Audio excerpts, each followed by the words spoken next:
say, can you see by the dawn's early light what so proudly we hailed at the twilight's last gleaming, whose broad stripes and bright stars through the perilous no way, and the rocket's red glare, the bombs bursting in air, gave proof through the night that our flag was still there. Okay, that's the end of the song. That might be offensive. I don't know. I'm just so glad you guys are here today. My name is Michael, and this is Marshall, and we're here for Tales from the Long Box, where the Big Two talk about the Big Two.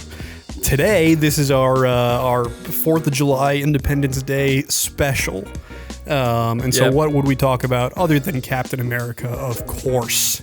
Obviously, There's the options. best. This week especially, the best superhero out there.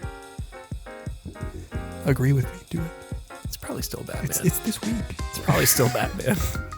Boo. He's American. Everyone boo Marshall in the comments for Batman being, is from being America. non-patriotic. Batman is from a fictional American country. Wait, city. He lives Whoa. in the country. Whoa. At Wayne Manor. Oh my goodness. We are here to talk about Captain America, though. This is a Captain America book called Captain America Man Out of Time from 2/1/10. It was written by Mark Waid, penciled by Jorge Molina, inked by Carl Kessel, colored by Frank Diamarta, I'm not sure, whatever. Sorry, Frank. And lettered by Joe Sabino.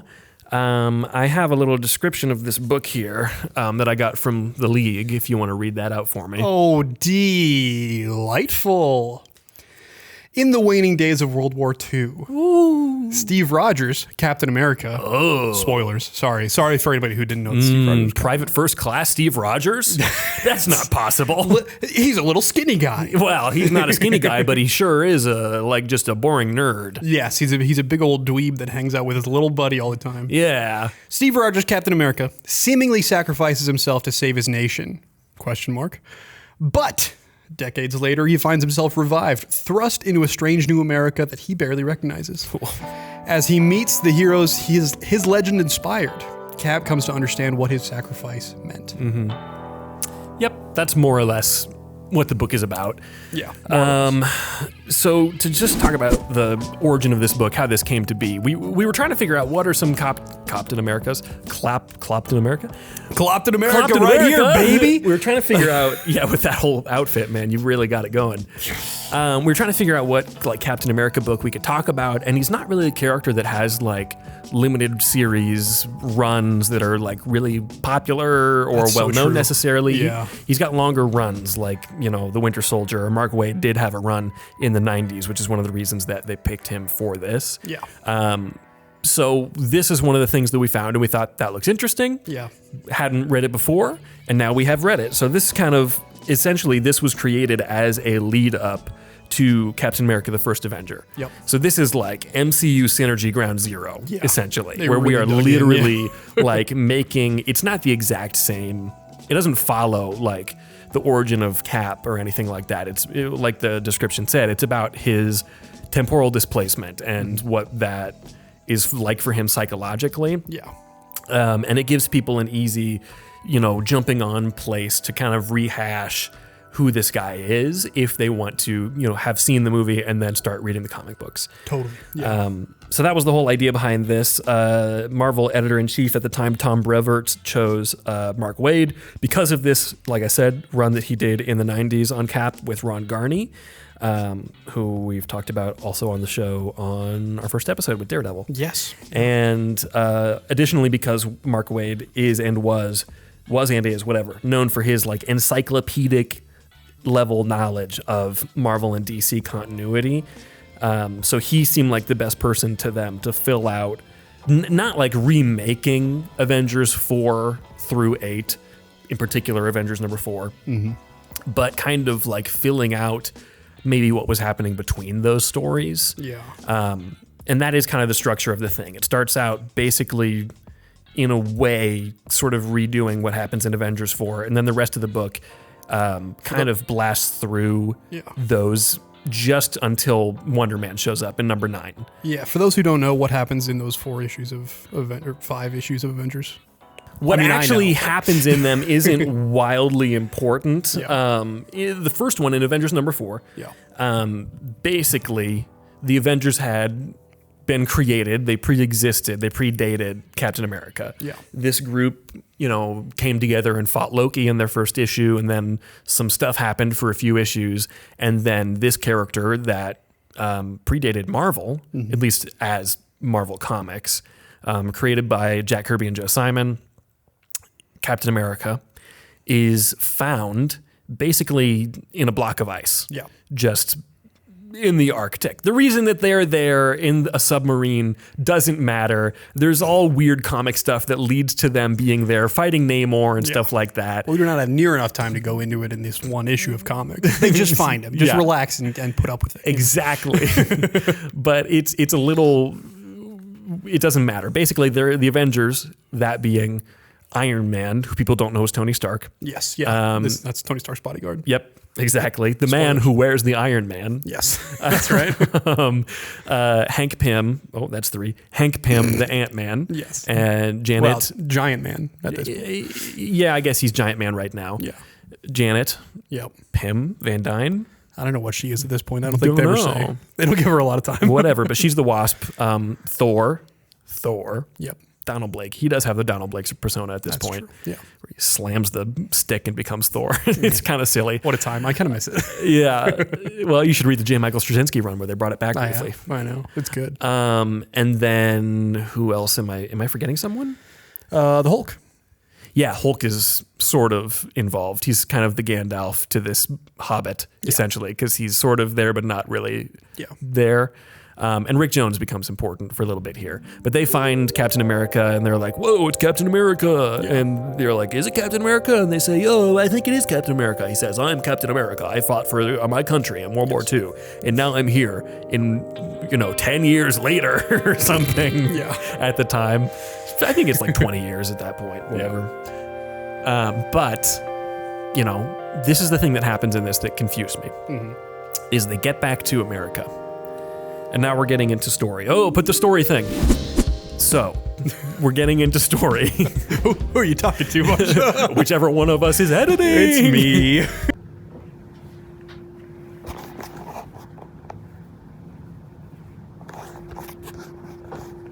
Yeah. So they arrive back in the United States, in New York, presumably. And they're like, okay, Cap, just get ready. There's probably going to be crowds. We'll go out and we'll make everybody chill out.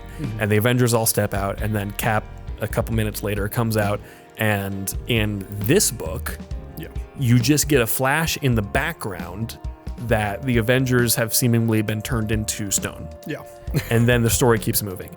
And that is when I said I should probably go read Avengers number 4. Just to be clear, yeah. Because I have no idea what just happened. Yeah.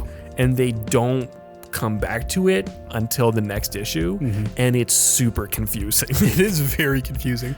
And I think they bury it in the background to kind of it seems to kind of just focus on Captain America. And so you don't really have to worry about what's going on in the background. Like they can just kind of comic book shoo it away sort of thing and just let it be Cap's story. Yeah. But it is when you notice it, you're going, where did the Avengers go? Yeah. Are we going to talk about this? Well, and it's weird because it's one of these kind of hand-wavy things of old comic books that you could just be like, oh man, somebody turns the Avengers to stone right before Captain America came out of the submarine. What's he gonna do? He better solve this with Rick Jones, who he's having a psychological break about and thinking that he's Bucky in the original comic, quite literally. Yes. And it's like, what is happening? And then it turns out they were turned to stone by an alien who has a broccoli head. Or sorry, an asparagus head more so. I really liked it when Cap calls him a man from Mars in this book. That's super cute. It's very good. I mean, they make him look like a more like typical. We understand this as an alien being in the Mark Waid book. Yeah. In the original, he literally is like an asparagus man, where like they take off a mask and his head is in a shape that could not possibly have accommodated that mask. Yeah, naturally. And apparently he came here hundreds of years ago, thousands of years ago, perhaps. And his spaceship got stuck underground, and he was told by Namor if he turns the Avengers into stone, that Namor will help him get his spaceship out of the ocean. And Cap brilliantly deduces that the mop of hair on this asparagus man's head in the dark could have made him look like a woman. And this must be where the myth of Medusa comes from. Oh, why didn't I think that? That he was there this whole time with his turn people to stone gun, and with his asparagus hair, he looks like a girl. So of course, our non-binary icon, this alien person. It's the most insane, so weird, like 1960s comic nonsense that they kind of they sort of do that in this, but don't really. They make it a bit more sense. Yeah. I don't remember why he says he's doing it in this comic. It might be a similar reason. Do you remember? Should we go check this real quick? It's been so long since I've actually read these Avengers issues. Hold on. Let's go. I mean, I'm talking about this one. Oh. Because in the original, it's for that reason. Let me check this real quick. Oh, I see what you're saying. I don't even think it says in here why this alien did this that. This man just did this thing. What the heck? It doesn't even make time for it. Yeah, who are you? You're a man from Mars. Reverse, no hurt. Can reverse. Ray. Hurt Avengers will fix. Who up reversing May Ray right now? So they literally don't explain it in this. They just are like, yep, this alien who looks kind of like a fish man, like a gray fish man, turned the Avengers into stone, but it doesn't matter why. So he says that on like the last page of issue 2. Yeah. And then beginning of issue 3, they're all okay. Everybody's just back. In fact, they're back and experimenting on Steve. Yeah. So great. How do you feel overall about this thing? About the alien thing? The whole just Captain America man at a time. Yeah. I think it's a decent little standalone thing. I say standalone, acknowledging, of course, that there are other heroes in this. And that it's a limited series for the express purpose of priming people for a movie. Yes. Yeah. So decent is probably the best way that I would describe it as well. Yeah, totally. I'm not blown out of the water by this. Yeah. No, I'm also not like deeply disappointed. Same. Yeah, I think it has a lot of really like compelling parts in it. What I like most, and we can get into as far into detail as we want to as well. What I liked the most was issues 3 and 4. In those ones, so let me go issue by issue. You'll see what I mean. Yeah. So issue 1, you get the classic Cappy and Buck. How's that? Try Cap and Bucky. Cappy and Buck in America. Perfect, my boys. Which it does bear saying. You get the slightly older Bucky again, priming people for the movie. His varying age. Yes, the sliding timescale of Marvel applies so heavily to James Buchanan Barnes. That's correct. And I had never, having not read this, I went in expecting like whatever Bucky usually is, 13 years Captain old America or whatever. White Bucky, where he's like a child. Yeah, no, exactly. But in this they're both early 20s, maybe something like that. Yeah, more or less. So that was funny. You get the classic thing. They're on an aircraft. It blows up. He gets like thrown off and frozen in ice. Avengers wake him up in the modern day. He immediately escapes out into the shocking like new world after they kind of blab at him about you're going to be a little shocked and yada yada. Yeah. And then they get turned to stone and he's like, darn my friends, sort of. No, he doesn't even notice. The robot. Yeah, the robot. He calls Iron Man. I love that. Yeah. So he runs off, immediately finds trouble. There's these guys assaulting a woman in a back alley. And so he beats up the guys. He approaches the woman and says, hey, I'm not going to hurt you. She shoots him. Yeah, and they're all kids. Yeah, and so he's continually like, these children have guns. Yeah. And then the young woman that he's trying to save is like, what the heck is this giant man? And then she shoots him. Yeah. So then is it the next issue then? He wakes up in the hospital? Yeah, so next issue, he's recovering. And that's number 2. Yeah, issue 2. You're right. Yep. So he's recovering, and throughout this issue, he's insisting that he's dreaming. He So he does not believe that this is real. yeah, no matter what anybody says to him, this is a dream in his like perspective. Yeah. And so he gets stitched up, gets approached by Rick Jones, classic little ward of the Avengers, which is kind of cute. Yeah. Hulk's little buddy. Yeah. Yeah. No, Here's a exactly. question. Yeah. First question. Do you know who Snapper Carr is? No, I don't. Is that somebody I should know? It's possible that you would know who Snapper Carr is. I would be a little surprised. Yeah. My original first question was going to be, do you prefer the Avengers' little buddy Rick Jones or the Justice League's little buddy Snapper Carr?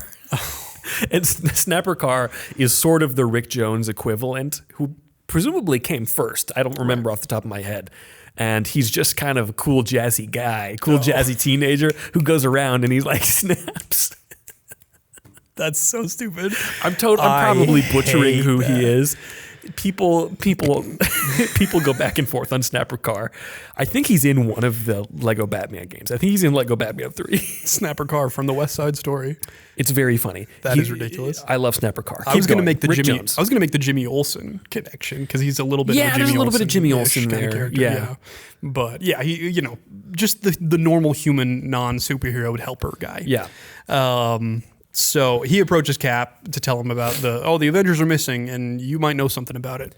Cap sees him as a reflection of Bucky. Yeah. He's like it's like being held over. And Cap has these hallucinations in some circumstances, and it's shown in black and white when he sees things in the modern world that his mind can't quite get a grasp on, so he sees it as something from the world that he's used to of the 1940s. Yeah.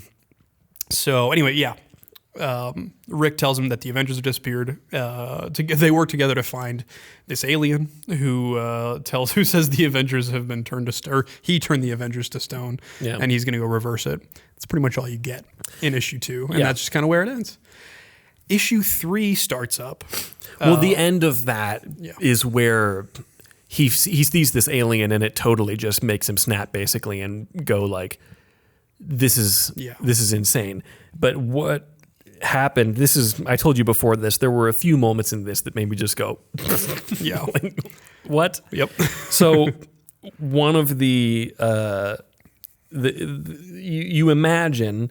He's at the library and he's like, is he at the library? There's something like he's on a computer, basically. Yeah, he's on Rick's computer. I think. Yes. Oh, yeah, there's Will Smith, the biggest movie star in the world today. Yeah. So they're at Rick's apartment and they're investigating what happened to the Avengers. And then Steve is, left behind on the computer, says, what did you call this again? A search engine? It gets to the end of the issue then, after the alien, and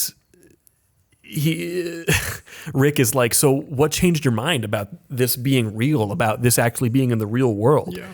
And Cap tells him, as he was looking at the internet, he saw that, FDR. Yeah, that FDR died before World War II ended. Yeah. And that he could never have dreamt of something so cruel. Yeah. He got us through the war to end all wars, and he didn't live to see it. And that is the thing that made him realize this can't possibly be a dream. Yeah. Because I would never imagine. That could possibly come out of my mind. Yeah. That our great leader, FDR, wouldn't live to see VJ Day. See, that didn't take me. Some things in this did take me out. Yeah. That wasn't one, because it kind of makes sense. It's like, I literally never considered this as an option of something that could have happened back then. So this must be like, this is bound to be real amongst all the other doubts he's putting together. But, it's just like Steve is a little too like naive and idealistic in this to me. Like I don't ever read him that way, even in World War II. Yeah. Like if you compare this to even the movie or Captain America White, Michael, do it. Then, or me, I don't know. Then you see a guy who is a bit more world weary. Like he'd been through the whole war at that point. Yeah. So it seems a little silly. Like they kind of make him this like blindly patriotic, like everything America perfect, all this whatever guy. So it just feels a little out of character to me. He seems like a bit of a America first selfish dope at times in this to me, where the Steve Rogers that I know is a very smart individual, and this does not always seem like that guy. Interesting. See, I don't read him as any less smart because of that sort of thing. I just read him as that's something that he has as a priority for him, is like, is his America first kind of thing, is his like it comes back to the fact, all throughout, it's like he's going to be a soldier no matter what. Even at the end when, we'll get to the end, but that's kind of where it ends, is like, I'm always going to be a soldier, but he has a new perspective on things that he earns throughout this. But I think I think his like overly patriotic thing is not lessened by the end of this story. But I also don't think it's like a drawback to his character either. At least that's not, like, when I read it, that's not my usual reading of it. Yeah. And I mean, it's not, I don't know. He just feels not, it just doesn't quite feel like Captain America to me. It just feels like a guy who, I don't know where I'm trying to get here. He just seems a little weirdly naive to me. Yeah. Like, he seems like a person more like a U.S. agent type who, watched all the newsreels or the serials or something. Yeah. And then was like, I'm going to go join up and everything. And it's like he's still the idealistic, totally has not even seen any combat character, rather than somebody who's been through it and still holds to his ideals. Yeah. And still, like in the Born Again thing, he's not loyal to the government. He's loyal to the dream and the flag and stuff like that. Yeah. I don't quite see that here, and it just feels a little off character-wise. Again, even compared to the MCU film. Yeah. Where like he starts out as that kind of idealistic, naive, like, I just want to get there and fight and do my part and stuff like that. But by the time he actually does battle and gets into the fight, in like when he goes and saves the Howling Commandos,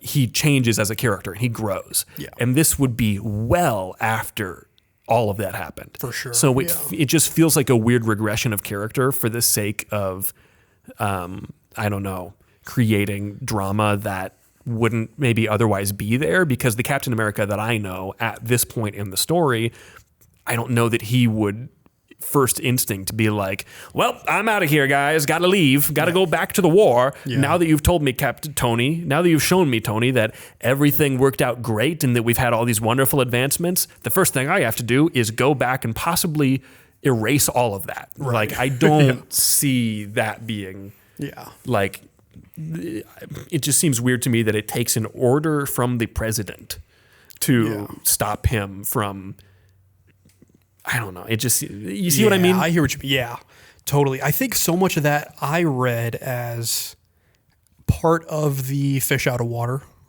sort of a story beat in his life, I guess, of him just being a stranger in a strange land, a man out of time, the whole deal. So yeah, I'd be curious to hear what you guys think. If you've read this book and like are willing to share. Ryan. How did you, Ryan? Gamma. I know you guys have read this. Haven't heard from you for a while, Gamma. Gamma, get back. Our analytics still list you as one of our top viewers. Yeah. Not a top commenter, Gamma. What the heck? We see you. It says one of our most actively engaged or something like that. Oh. Are you sure about that? Ryan, don't let anybody take your spot. You stay on top, buddy boy. I want to see Gamma overtake Ryan. Oh, I want to see a fight between Gamma and Ryan. Ryan, I still believe in you. I want to see these guys square up. Why? Why are you sowing enmity in the community? My own entertainment. Not in the community, Marshall. I want to create enmity. Don't you always? Yes. Okay, so I'm moving on to issue 3. Oh! This is where, so again, the Avengers get between issues, they get turned back to not stone. Yeah. Flesh. Yeah, to back to Meat. flesh, as this some might say. They become meat vengers. Yes, and Cap wants to talk to meaty Reed Richards about using his time travel machine. Stretchy meaty. Stretchy, meaty, Reedy. Yeah. Ooh. Reedy is kind of interesting. Yeah. It's bad. Yes, he wants to use Reed Richards' time travel technology, which is something he just recently came up with, and it's untested, and they're very hesitant to use it. Cap says, "Use that to send me back to my own time." Like, there are ways, it's like sure, like our bodies were never found, but maybe Bucky and I did make it back. Maybe we went off into hiding and became lovers. Yeah. Yeah, maybe we were like Achilles and Patroclus. It's like, for all my classics heads out What are you there. talking about, Captain America? Yeah, it's like- you're going to go back in time and you're going to go live in the woods with your buddy and that's your happy ending? It's a big what if there, That's a Cap. crazy idea. But they're best friends. And they're roommates. just Best friends. They were roommates. Best friends and roommates. Yep. So Tony says, okay, whatever. Okay. But first we're going to go out partying. So he takes Captain America out partying, which is cute. Yeah, and out partying, meaning on his private jet where Radiohead is playing, who are not drawn to look anything like Radiohead. Not at all. Like he says, what does he say here? Not everyone hosts a show like this. Tom, take 5 and bill me. Are you going to tell me this is Tom York? Who do you think it is? The Punisher? Ringo Who is Starr? that? Who is this man? Oh, like Tom York, a man with a very specific look. You care way more about Radiohead than anybody else, though. I mean, if Mark Waid is going to write Radiohead into this thing, That's true. I expect Jorge Molina to then draw at least the character, the real man that is being specifically referred to, with his weird foppy hair. Maybe Mark Waid just left a blank there, and Jorge just drew his most generic rock star. Yeah, and said to who was the editor? letterer on this? Tom Brever is just a big Radiohead fan. Said to Joe Sabino, put whoever you want. Oh, the letterer, not the editor. The letterer, yeah. Similar sounding things. Yes, no, you're so right. Joe Sabino, just put your favorite band name in there and hope nobody looks. That's so real. So they party on the jet. And Tony decides mid-party, we're gonna go to the Smithsonian, and I'm gonna show Cap all the reasons why he should stay. This is Tony in his own mind. So he takes him, it shows him all in theory, like all the best parts of history that he missed. Yeah, he talks about the Berlin Wall coming down, ultrasounds. They go to the Air and Space Museum. Yeah, they look at new aircraft, space travel. The moon. Talk about, going to the moon. Talk about MLK, and Tony shows him the I Have a Dream speech. They talk about what really kind of caps this off. It's like a pun. What do you mean? I won't even tell you. Like the top of the bottle? Yeah, I'll tell you when you're older. Bottle cap. What really caps this off is he shows other... Caps this off? We got him, folks. I get it! He can be taught. I don't get it. Can't be taught. He shows him the other people that take up the Captain America mantle after Steve went in the ice. Which is a weird, interesting, very ultra specific aspect of the comic book history of the character that I totally forgot about, other than Isaiah Bradley. Yeah. Just the fact that there were other dressed like Captain America guys. Yeah. And the justification, I guess, was didn't want to hurt morale before the war ended. He's supposed to be a symbol. Let's keep the symbol going, even if the man is gone, which is kind of cool. Cap sees that and goes, knowing that others can carry the shield, he says, I can resign and do what I need to do because people have carried the legacy on, will continue to as needed. He's like, I'm not needed. I'm out. Yep. I have to go resign to the president, my superior. So he goes to talk to Obama. Well, it's confusing. It's kind of generic president. It because really is, yeah. The initial shot totally looks like Obama. Yep. And then later, he's got white person hair, but his skin tone is still dark. And then, in this one, it kind of looks like Bush. So I'm like, So yeah, I remember the Bush one because I thought the same thing. I'm like, who are we? Obviously, they're trying to be vague, but Yeah. this is during the Obama administration. just make it Obama. It's like it's fine either way. It doesn't matter to me. It's fine. It's funny when they do that. It's clear what they're trying to do. Yeah. So it's kind of tongue in cheek. So Captain goes to the White House. President says, he goes and says, I'm going to resign and I'm going to go back to my time. President says, I was told that you were going to say that. You can't. Sorry. You can't go back to your time. Sorry about it. Because you've seen too much and we've told you too much. And if you go back using untested time travel and it's just a slip of the tongue, say something that affects all of time from then on, well, all of this could be different, so we can't allow it. You could bunk it up, yo. Yep, which makes sense. So Cap, being a good soldier, obeys that, and he leaves. Then you get to issue 4, where, again, keep in mind, like, Tony just explained all of these awesome things about U.S. history for the interim 60 years or whatever it is.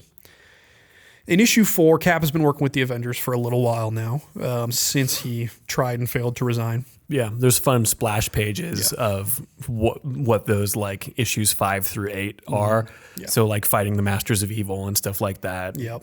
Fun little stuff that you could theoretically plug in and read them quick and be like, oh, like he mentions briefly in this, I'm going to go hunt down the guy who killed Bucky and I'm going to get revenge. And you are like, you get this hint at Zemo and it just doesn't have anything to do with what actually happens here. I'm like, well, that's a weird tease to put into this. You got to go read. They never put in the tags, like as seen in whatever issue. I missed that. Even if it's for a totally different run, it's like still put it in. And it's weird to even do that because there's not like a follow-up to that. Yeah. He's not in the Captain America movie. Yeah.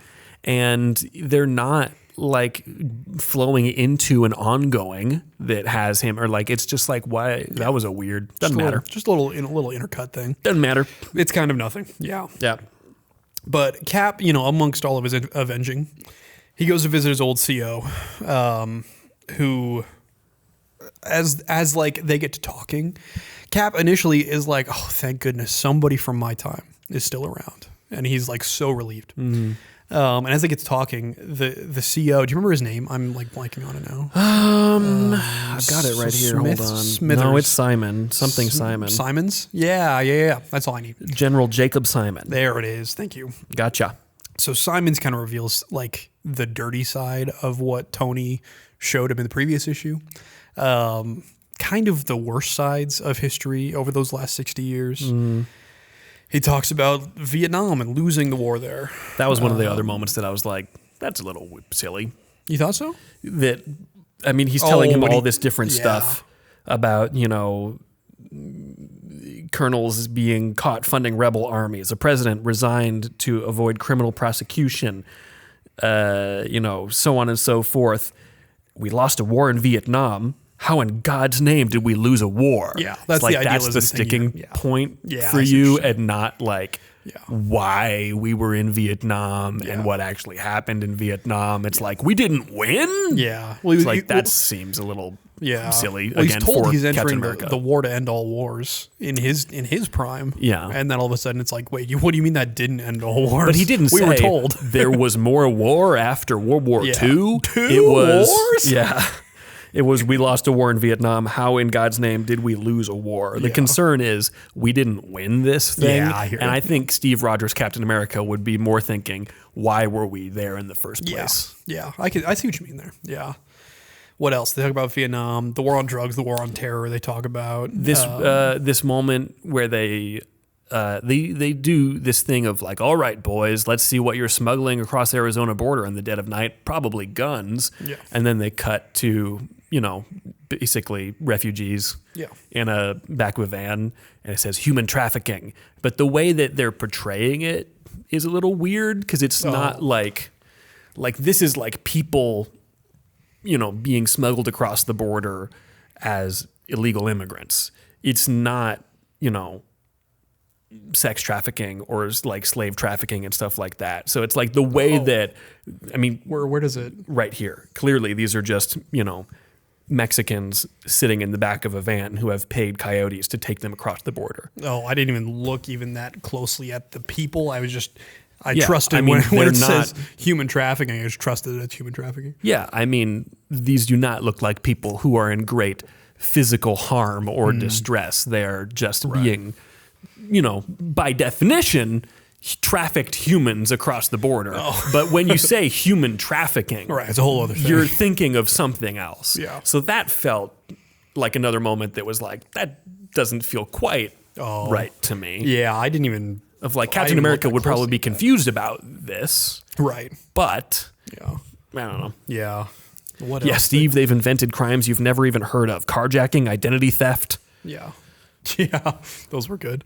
Identity theft is kind of fun, but Yeah. not funny. So many families suffer. Used to make things in this country. You'd leave the service, get an education with the GI Bill, then settle down into a good union job. No more steel work. Pittsburgh's collapsed, and Detroit will be a ghost town soon enough. Everything's computers. You say Stark showed you the I Have a Dream speech? It was incredible. It was. It moved a nation. Did he tell you what happened to the man who gave it? No. But this is my problem with this issue, is that the idea... I get the idea that we have here is that we're in the Smithsonian talking about here's the great potential of the nation and here's things that we have achieved and where we could be going. And that's great. And this is supposed to be the counterpoint of that, it's not all perfect. Mm-hmm. And I appreciate that we're trying to do it's not all perfect, but the way that there's just not enough time or room in here to address these things in an actually meaningful way. So in this, it just comes across as like a list with no root causes. These things just happened. And it's like, why, man, that sucks. And America's just gone wrong. Yeah. And you fill in the blanks as to the causes. And you just decide in your mind, in your own bias and perspective, why does this thing happen? Why is there human trafficking? Not human trafficking is bad by default. It's or rather, they're just presenting this thing of people having to come across the border as inherently wrong and a crime and bad, and not people are coming from horrible, difficult situations and desperate and trying to figure out what they can do. Yeah. They're just presenting as a very black and white without any kind of reasoning or explanation or underbelly to any of it. And that's why this, to me, just kind of falls flat as an actual counterpoint to this thing. Because of the quick and dirty kind of storytelling in that way. Yeah, it's just you kind of have to gloss over it because you've got 20-some pages, and I get that, but it doesn't work as well as a counterpoint to me, where the story in the first one works a lot better because part of what you're saying is they do acknowledge things haven't been perfect, like the Challenger explosion. They mentioned that, some bad things have happened, whatever. But we want to push towards this place, and this is what we want to go towards. Yeah. That just saying there's a kind of potential that we want to move into. You can just say that, and you don't have to then underpin that by saying, and here's my policy on how I'm going to do that in a comic book. Yeah. But then if you're going to then address the other side of that, it feels a little iffy to me to then just say, here's a list and darn it. Yeah. Everything sucks now. Yeah. It's like, well, that just canceled out everything that you just learned the previous day. Right. But I think if he wasn't told about both sides, then you wouldn't get the interesting and nuanced decisions that he has to make as the character of processing through. And this is kind of what he gets to later on in this issue number 4, is processing through okay, my old time, the era that I come from was great. Yeah. This era is great. But this era is also not great in certain ways. And that old one was also not great in certain ways. So it's not just it could have been as simple as just longing for the good old days. Or it could be just as simple as, wow, so much has changed and there's so many new opportunities. Yeah. But it becomes this kind of both and you get the good and the bad of both things. And so when it comes down to this decision to, like, do I keep striving and longing for the time that I come from, with all of its faults and all of its blessings, or do I accept those things here now where I am? Yeah. And those interesting questions, I think, can only come when there's actual good, like, motivating factors. And while I agree with you that they're not fully fleshed out, for sure, not even close to fully fleshed out, like you said, it's hard to do that in 5 issues. you know? And so, but I think they at least like saturate him with those things to make him, to leave his head spinning in a lot of ways, where it's like, oh my gosh, there's just so much, the good, the bad, and the ugly, you know? Yeah. I just think it could have been done better is the thing. Yeah. Like, if you don't just make it a massive laundry list of here's various, 20 different things that are not great about America. Yeah. It just feels like we're doing this because we feel like we have to, because if we don't do this, then we're going to get letters and people are going to say, well, it's not all perfect. Yeah. And great, but don't, like, put some heart. The cunning warrior attacks neither body nor mind. Tell me how! The heart, Osborn. First, we attack his heart. Into it. A little more show don't tell kind of thing. Yeah. Like, I mentioned Born Again. You get that exact story beat in Born Again, where Cap comes into it for like an issue and a half. Yeah. And he has this disillusionment moment with this specific scenario. Yeah. Where he sees that the government has created this guy, Nuke, who is just essentially the anti-Captain America. And he's just hopped up on drugs, and he's being told the log lines and the propaganda and everything of, there's your enemy. Go take down your enemy. America is your friend. That is not your friend. That's not whatever, so on and so forth. Yeah. And he sees the corruption in that and has that moment where he grabs the flag, whatever. And that does what this does so much more effectively. Totally. Without having to, like, if you just focus in on one thing and just do an issue that is a story like that, a story about Cap having to then, maybe he's going on a mission and then realizes, oh, wait, my CO in this case has ulterior motives and we're actually in this place for the wrong reason. Sure. Like, imagine, throwing Steve Rogers into Vietnam. Yeah. Maybe he goes initially because Nixon is telling him, oh, you got to go do this, and it's going to be important for America to stop communism. And then he gets there, and presumably Steve Rogers, Captain America, would look around and be like, we're not here to stop communism. We're burning villages of innocent people. Right. And, like, we are the invaders here. We are what is going on. Right. And that is something, obviously you can't tell that because this is him in the modern day, but that as an example, give him something where he has to then confront the corruption rather than somebody just telling him, here's a bunch of stuff, and then not really giving him the opportunity as a character to wrestle with that for very much of a way, because then the way it's resolved, like I was telling you earlier, just kind of feels like, it's like, well, that now he just feels fine about this now. Like, it's just okay. Totally. Because this guy, General Simon, he's really old, and eventually at the end of the issue, he is passed. And his personal nurse is someone that he had hired. She is an immigrant, a migrant worker, which is not something that is even possible now. It's just so funny the way that this book approaches immigration law, because it's just like, seeing it as like this thing that's so great about America, and now it's just like we've totally wiped out the ability for this woman to even do this. Right. That what she's describing here. She is from, I don't know if she says specifically, but some Latin country or something. And so she does some cleaning work, blah blah blah. Is it really that bad where you're from? Says Cap. She says, there's family. We hadn't much money, but the countryside is beautiful, and I'm loved there. I do miss it. And Cap says, and yet you're willing to scrub toilets to stay here? And she says, it is America. Yeah. And it's just like the most shallow, kind of empty sentiment that doesn't really lead anywhere. Like, and that's supposed to leave Cap thinking, I guess, of like, oh, it is America. And even if it is bad out there, there's still people that want to come here. Yeah, there's different perspectives. It's like, I guess. It sounded like you would prefer to have like 12 issues of this so that everything could be more fully explored. Born Again did it in like 1.5 issues. Yeah. I think you can tell this story much more effectively. I think the way this was done here just doesn't leave room for you to then actually dive into why is the country this way?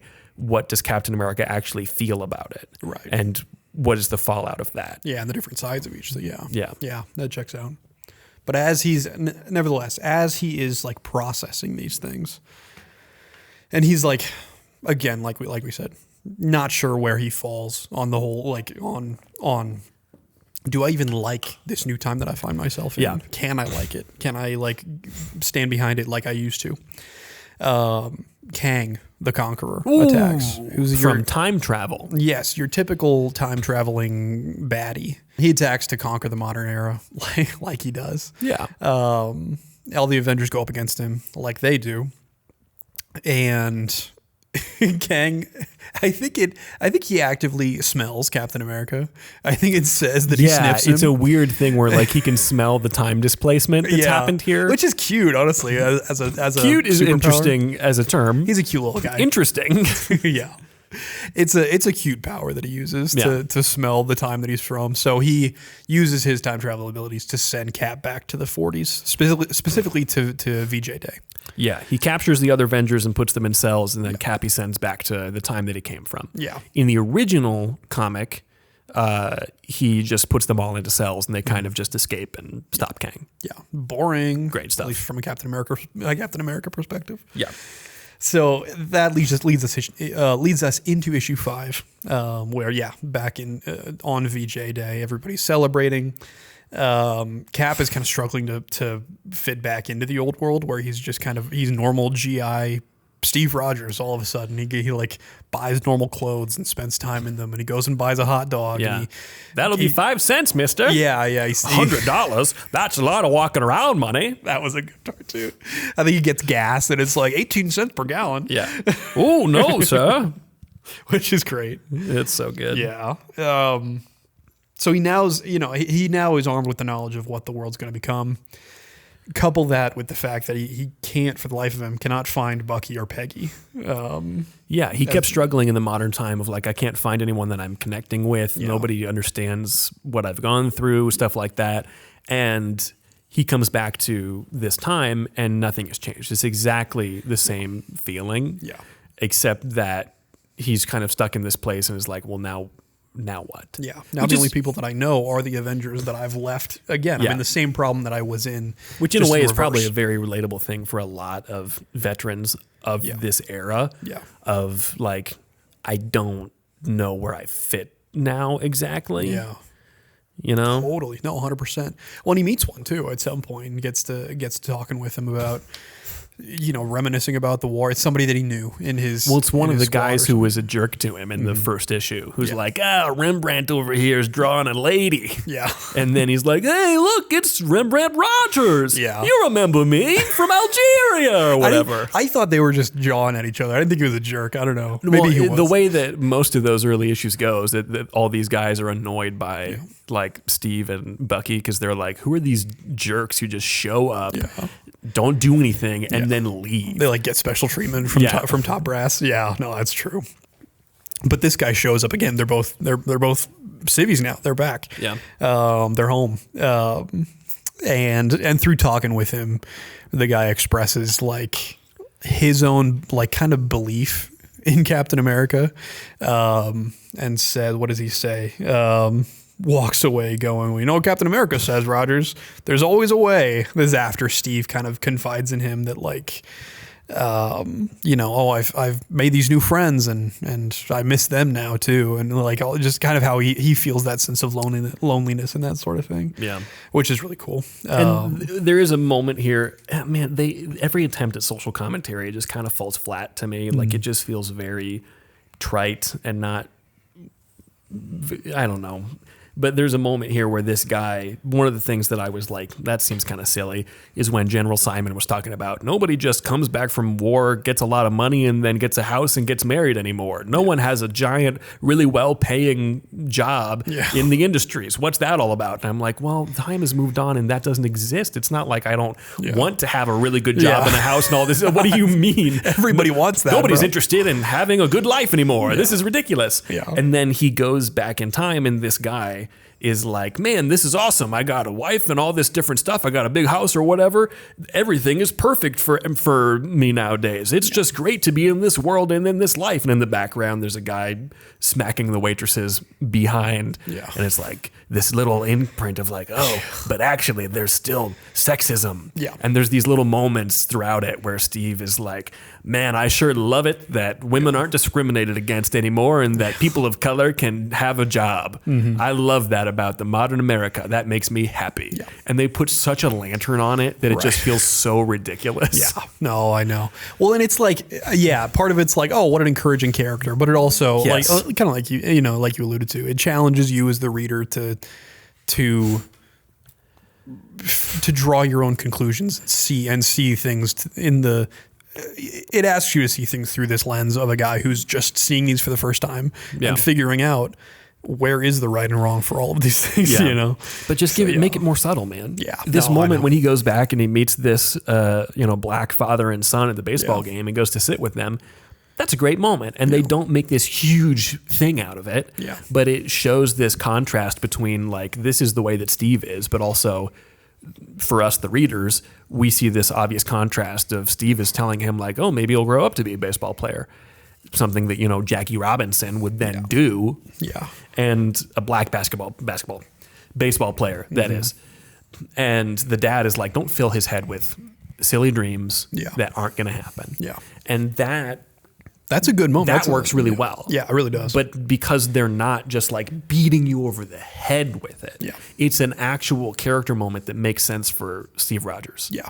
Yeah. It's part of being in the old days. So through all of these things, he decides my new friends need me and I can't find my old friends. So I got to get back to the future. Yeah. So he gets in the DeLorean. Thank you. That was what I was hoping you would do.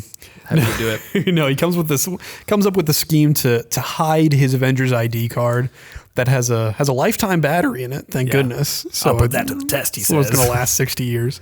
He hides it someplace where Rick Jones would find it in an old in a photo that he himself. knew that he had in his bedroom, I guess, whatever, in the Avengers mansion. Yeah, which is great. Yeah, I love. Man, there was something else that did something like that. I think it was Doctor Who, where like somebody got sent all the way back in time, and they had like left a note behind that would then be there, like in the moment that they like left behind. Like I just love stuff like that, where it's like the time travel has now happened in real time. Yeah. Like it was in like some historical thing. It was in some like museum piece or something like that in Doctor Who, wasn't it? I don't know. That feels so familiar. There's all kinds of stuff that happens in that show, except for now, where it's maybe canceled for a few years because Russell T Davies exploded it for no reason. Oh. It's like, what are we doing? But what Captain America does is he hides his Avengers ID card with a message saying, get Reed Richards to time travel back here and pick me up. Yeah. Which he does. Come to me at the baseball park. Yeah. And it's cute because Reed's doing his little descending Square square portal thing. I Yeah. love his little square portal thing. It's such a vibe. So he gets back to the present, I guess, the future. Helps the Avengers handily take care of Kang, which I should have said this earlier on. All throughout this, the narration that it has is through the lens of like a field report to his commander. First to the general and then to the president. Ultimately, after he meets the president, he starts writing them to him. It's kind of unclear as to if these ever actually reach their intended recipient. Doubtful. But that's just how he. It's just how he frames processing things. this stuff, Yeah, exactly. Which I think is a fun touch. So they handle Kang, and it's no big deal. Once Captain America gets back to the future. Sweet, got him. And they're all friends again. And it ends with Cap kind of just going off into the he's hiking. He's out in the wilderness, maybe at the Grand Canyon. Yeah, it's the Grand potentially. Canyon. It is. And he's no longer writing in terms of field reports. In fact, He is he's- initially, and then he scratches it out. which is cute. Cute and fun. I like that. And then it says personal journal. Yep. Again, there's no subtlety in this book. Not at all. He scratched it out. We get it. You don't need to put personal journal at the. We understand what's put happening to your here. diary. Put something. Nobody Drives me nuts. Nobody opens their stuff as personal journal. Let me title this page "Personal Journal." I know. It's for you. You're not going to hand this to somebody else. Yeah. I wonder what. It's somebody's personal journal. Yeah. Just I so better you know. not read this. Yeah. But it's, as he like kind of monologues through the very last few pages. Talking about how he still wants to make it a better world and he's always going to be a soldier and trying to fight for the right things. You see the growth to where he's like he can be on his own. Yeah, he can listen to accept the Kid world. A by Radiohead instead of Bing Crosby. Yeah. I'd probably listen to Bing Crosby personally. Kid A as the album of choice there. I know. I guess I need to check when In Rainbows came out. I like his little CD player that he's got that he plays it off of. Yeah. Which is cute. I guess Kid A would probably be what Tony would choose. That's the one that Tony would give him. Well, yeah, I assumed it was Tony since it's Radiohead. Yeah. But it's fun. And he that's says, just once long ago, I asked Bucky what purpose Captain America served outside of combat. It was a foolish question. There will always be something to fight for, and I'll always be a soldier. Yeah. Like, That's all a good all right, Captain America. It's a nice it's a maybe comfy is the right word. It's a comfy lead into what is going to be the rest of his story. Yeah. As this is just a retelling of kind of his origin. I liked it more than I thought I would like, just a retelling of the Captain America origin story, or of his, not even his origin, I guess, but his re-origin of getting thought out. Reorigin. But yeah, I see the inconsistencies. However, as kind of a retelling and as a very and as a Captain America story that is a reflection on his patriotic kind of roots and those things that are core to him. I enjoyed it quite a bit. Yeah. I thought it was fine. Give it. How many stars are you going to give it out of 50? We have to give it yes or no. Oh, that's how we do things how many, here. Okay, but how many stripes would you give it out of 13? I'm going to give it 45 out of 50 stars. Super sorry to Hawaii and Alaska and whichever 3 came before those. I would say 13 stripes. Yeah. I would say, I don't know, 8.5 stripes. Half a stripe? Yeah, I'll a take white it. one. It's all red, and then there's a white one at the top that's just a sliver. Oh, I see. Fair enough. I don't know. I thought it was fine. Yeah. As like a mini series with the specific purpose of being a easy jumping on point. Yeah. It's like, okay. I don't know. I feel like Mark Waid, when he is really passionate about something, can really do something cool. Yeah. And other times it's just like passively writing a thing. Yeah.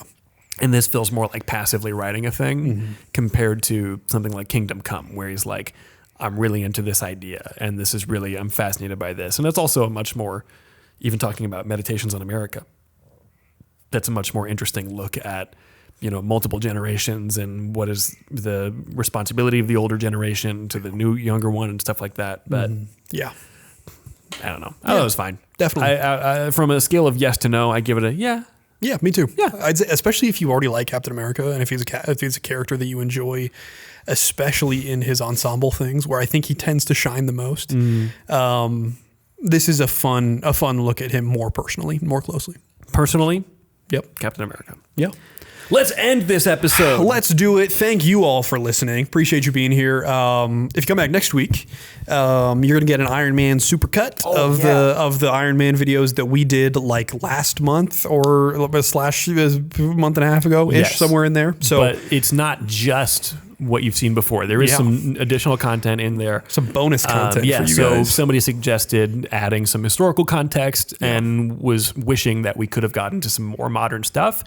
I agree. So we are going to have gone back through and between books added in where was the industry of comics at this point in time, what was kind of going on in the world at the time, stuff like that would have influenced the stories that are being told. And then we will also be talking about the Superior Iron Man as an addendum to the end of that, as kind of a more modern wrap up. There's not really some major notable stories in the most modern of days. So, I'll probably do a little like I did between books of here's what happened, whatever time from that book on to now. But there will be more stuff in there. So you can rewatch the entire thing for all of that if you want to, or you can skip straight to Superior Iron Man. Yeah. Do whatever you want to do. It's going to be like a 4-hour video. Put it on while you go to sleep. Listen to our lovely little tones. Yeah, it's hurting my computer. We'll do our Iron Man ASMR right here. Hey, everybody. It's me, the man who wears the Iron Man armor. Oh. The man who pilots the Iron Man. It's me, Tony Stark's bodyguard. That's nice. Didn't like that. After next week's Iron Man, you're going to get 3 weeks of Spidey. Oh, yeah. You like Spidey? Because there's that movie. You like jazz? There's like some little movie that'll be out eventually. I don't know. Disclosure Day? I don't think anybody's going to see it. We'll see it. It'll be good. And then we'll be talking we'll do a little review on the movie and stuff like that. So there's a lot going on. Yeah. So get stoked. But even if you don't come back, which I hope you do, even if you don't, happy you're here. Hope you can come back and check those out with us. We love hanging out with you guys and hearing what your thoughts are on the comics that we end up reading. Follow us on socials. You'll see all of our stuff in the description down below. Thank you for being here and keep reading comics. Love you. Good luck.